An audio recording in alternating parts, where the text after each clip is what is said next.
night, they say, let's make a lot of shots. And you guys been around the game know that doesn't always happen. But you got to be able to find a way to stay in games when you're not making shots and hope at some point in time you make enough to help you win them. But our game plans are almost, we don't ever want to let people get out and get easy baskets. So that's transition defense, rebounding, taking care of the ball. If you do that and hopefully play defense the way we're capable of, it gives us a chance at the end to maybe win. How badly does this team need to see some shots go in early just to get? Well, that's anybody. I mean, obviously, when you miss as many, we had 33 uncontested shots the other night, and didn't make them, and that's the game. But it's a whole new game, and there was times in the year where we made those shots. I mean, we have confidence that we can take them, but it's just knowing, again, when, where, and with the rhythm that we practice with. What adjustments can you make when a team is packing the paint the way Kentucky was to maybe find a different avenue for success offensively if shots aren't falling? It's tough because, it's hard to pass the ball in there. It's hard to pass it in there. When they're back there, it's tough. The remedy to all of it is obviously making shots, but if you're not doing that, you need to move the defense to try to create driving lanes. You need to create rebounding lanes, all that.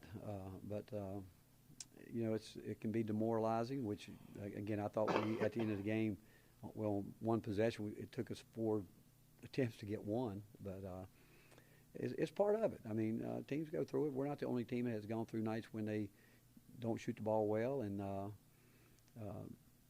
but as long as we can learn from it, and what your question is a good one, because what do you do? And the fact is, you've got to. What you don't want to happen is everybody that gets the ball thinks, I've got to try to take a shot.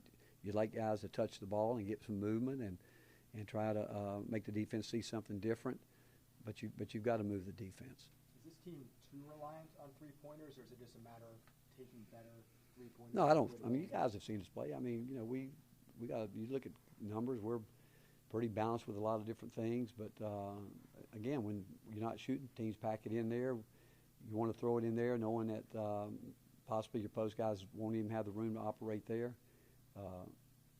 We lose a game, and again, I'll say it, and I said it the other night, we've lost 4 games. So if you guys act like we're going to panic, we're not. We got a lot of basketball left, and none of them is going to be easy. We could lose a lot more. I've said before, everybody, I can't tell how many texts people sent me, trying to be nice to me, saying, hey, a couple years, 2 years ago, Connecticut lost 5 in a row, won the national championship. There's a long way to go, and that's how we look at it. It's about getting better, and our goals haven't changed, and we'll continue to work at trying to get better, what we need to do. You mentioned post-game that you wanted maybe Cade to be more involved on offense, just get more touches that way. He's talked a little bit about how he's developing his jumper. Is that maybe an aspect of his offense that we'll start to see, not just the lob? You hope. That's what you hope. We want to see Felix, him, Igor, those guys. The other night, our front line, I thought we didn't have, our guards missed a lot of shots the other night, and what we'd like to see is for everybody to put it together at the same time. That's what you're hoping to get. Oh, so he could already be involved that way? Because sometimes. Well, he did, yeah. He's got to get the ball. He made a nice. It all goes back. I keep using the term. You got to know where your space is on the court. You got to get there, and when you get it, you got to get there. You got to know what you're going to do with it. It's that simple.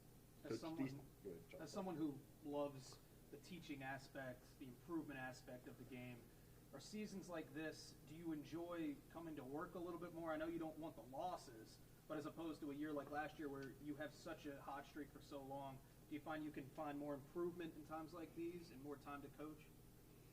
I don't think it's easy. Every year you go through the ups. Everybody does. I learned a long time ago, you start thinking about our team, the concerns we have, all I know is every team's got concerns.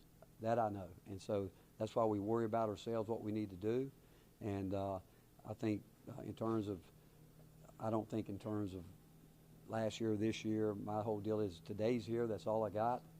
And I hope our guys come in focused to do what our system calls for us to do today. They did it yesterday, and I expect them to come in today to do it, and then we'll go Saturday and see if we can do what we've talked about. Coach D. Stone played 17 minutes the other night. What would you like? What's getting him on the floor? Again, I like the fact he's really trying to focus defensively, and he's trying to rebound the ball. I like the fact he put it on the floor and made an aggressive move to the basket as opposed to just standing thinking I got to make a three or score to stay in the game. There's not a guy on this team that has to score to stay in the game if he's doing the other things to help us win basketball games. I want guys that want to impact the game.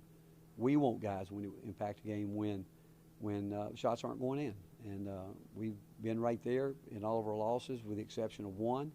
And we just got to keep doing what we're doing and hope at the end we find a way to, in the last minute, to come out on top. Was there something that led to that game for D-Stone? It seemed like there was more intensity, more aggressiveness from him on the court. Well, again, we've talked about it all year, to be honest with you. That's what we want to see. I think sometimes, I can't tell you when guys switch might come on or whatever it may be. The question is, can we keep it? Can you take it to another level? And that's not just him, it's everybody. You know, the thing that was disappointing, I thought we played and competed so hard at Auburn and come back and have some of the lapses we had on defense were disappointing.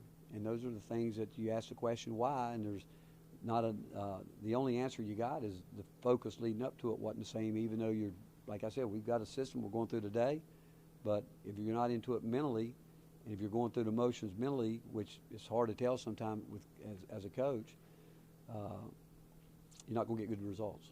Was Sakai full go at practice yesterday with his knee? No, he didn't practice yesterday, but I've just walked in the building. I don't know. I haven't heard yet where he is, but my gut feeling is knowing him that he'll be ready to play.